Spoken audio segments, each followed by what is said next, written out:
In this video, let's talk about Wednesday's injury report for the Chiefs versus Jags game, Harrison Butker and his accuracy struggles, a couple of roster moves, and then I want to talk about Marquez Valdes-Scantling. He was only targeted one time in the game against the Titans, and people are beginning to wonder what the heck is going on with that. Why was he only targeted one time? He's the only receiver that was brought in this offseason on a multi-year deal, and people are beginning to question that and his value. So let's talk about it, but first, how about those? What's up, guys? My name is Cole, and I do daily news about the Kansas City Chiefs. So make sure to sub if you're new, hit that like button, all that good stuff.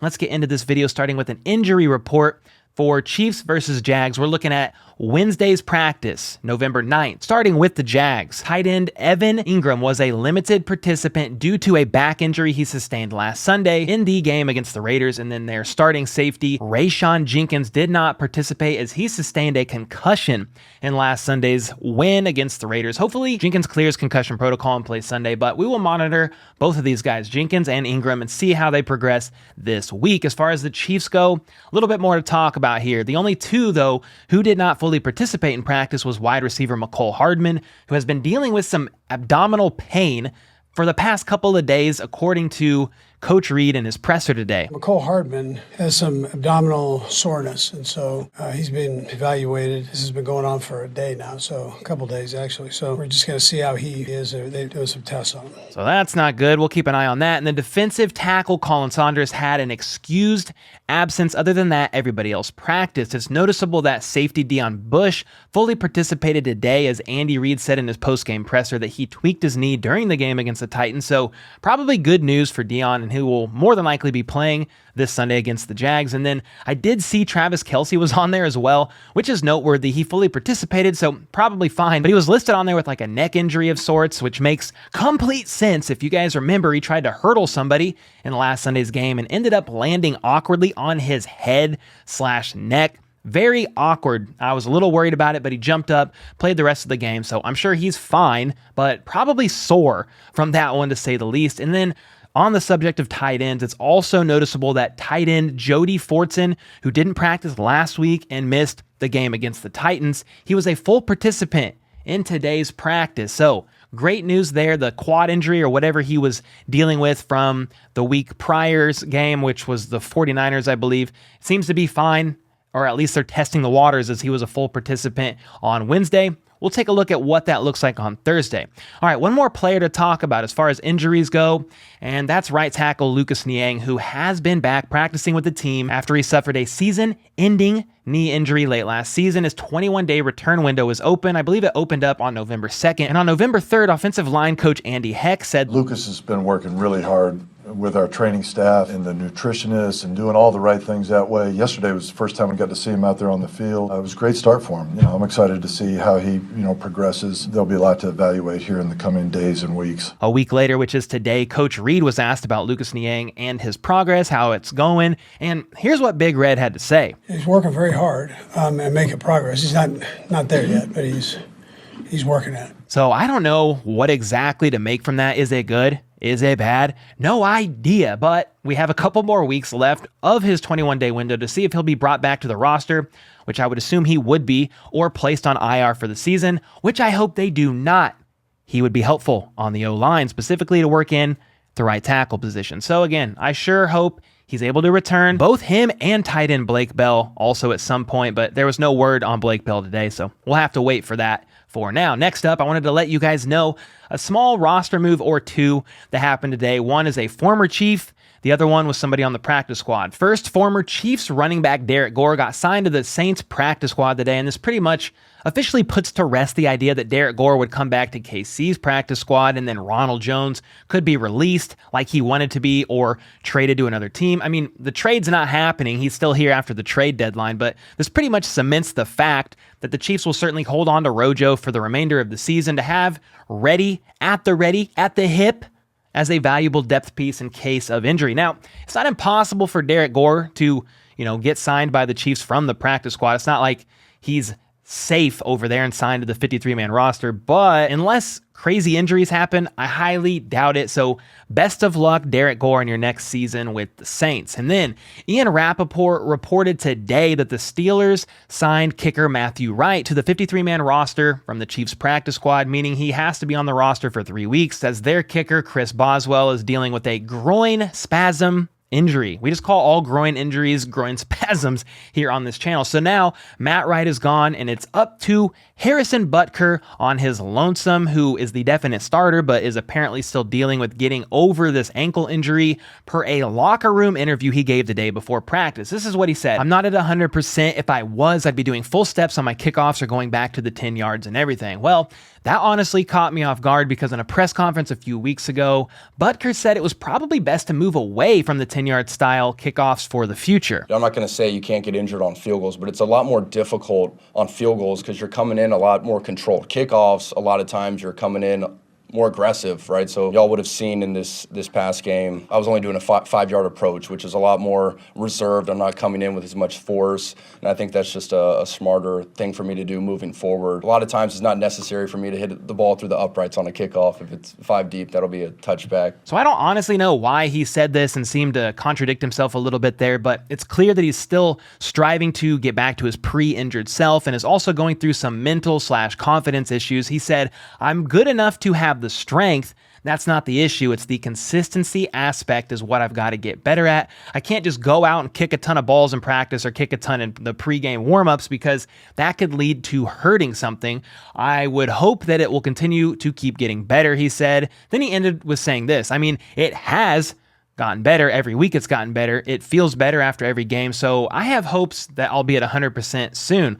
Well, I have hopes for you as well, and I'm sure everybody else here at Chiefs Kingdom hopes you continue to get better as well. But it makes more sense now to me after hearing this why he's still struggling with his field goals upon his return from the ankle injury he sustained in week 1 on the Cardinals' very crappy grass. I mean, since his return, he's missed 3 field goals and a PAT and is definitely not the same guy he was pre-injury. Listen to this: out of all eligible kickers, Harrison Butker has the second lowest field goal percentage, 62.5%, and the only person to have a lower field goal completion percentage is Austin Siebert, who is now a free agent. Yeah, Butker is 12 for 13 on extra points, but 5 for 8 on field goals, 62.5%. Low sample rate, but it's because he's been injured.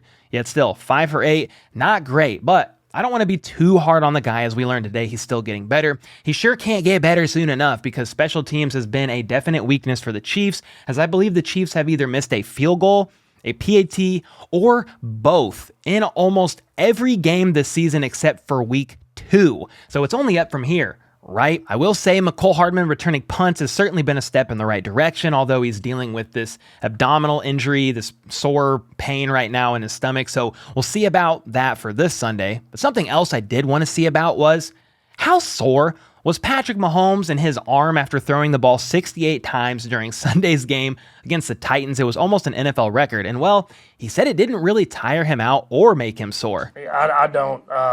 Ever since I've been young, I haven't really got sore, even when I pitched when I was younger. So we do different stuff that I do with my trainers and stuff like that. But other than that, I just try to keep that arm strength up and keep rolling. Okay, well, he essentially confirms what we were all already thinking. This man is a legitimate cyborg, i.e. not human. From here, rookie cornerback Trent McDuffie shared he was pretty disappointed in getting injured so early in the season after the excitement and anticipation of being able to play for the team after getting drafted, but he's been able to stay involved, take mental reps, and stay studied up, and then, yeah, he's back and he played last week. This injury, though, was the longest he's ever had to sit out, which was tough considering it happened within the first couple of series of the first week of his NFL career, and he was out for 7 weeks or something like that. But in the small limited sample size we have on McDuffie from week 1 and the last game against the Titans, so 1 week and 2 series, he certainly lived up to his round 1 potential. On 45 coverage snaps, McDuffie's only seen 2 targets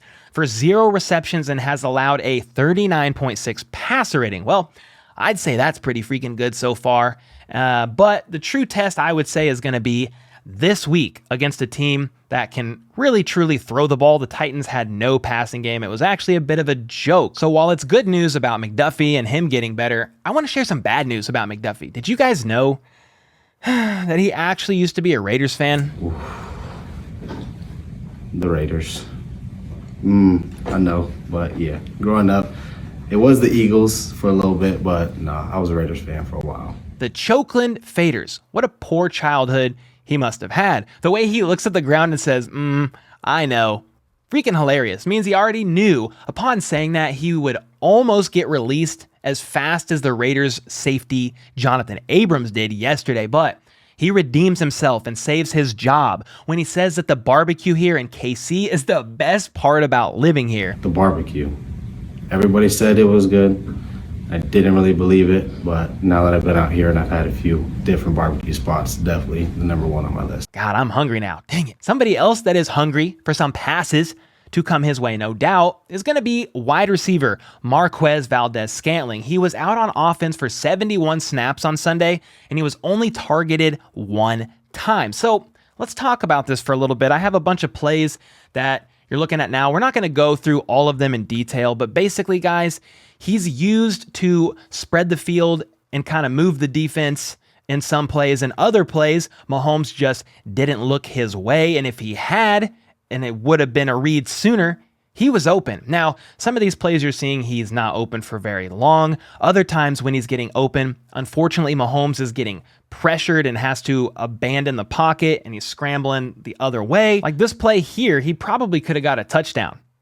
It was thrown to McColl and it was fine, but there's a play there that would have worked. And there's another play here where he could have been hit on a deep route, although it's tough to know. This is just windows of samples, and Mahomes is doing all this in real time, so this isn't really a jab at Mahomes. It's just to say, hey, I watched every snap that Marquez Valdes-Scantling played with the coach's film, and a lot of times, yeah, he's just used as a distraction. A lot of times he's moving one way and they're scheming up something for somebody else, Travis Kelce, Juju, and other guys like that. So I don't think it's anything personal, and I don't think it's like because he has drop issues or anything like that. I mean, McColl's dealt with stuff as well, and he was getting targeted plenty. I will say this, though, the one pass that MVS caught, it was a tough pass to catch, pretty low, and he came down with it. It was super freaking solid. Well, when you initially watch the game and you're like, well, what the freak, dude? Why does MVS only get one target? Like, what is going on? He can't get open.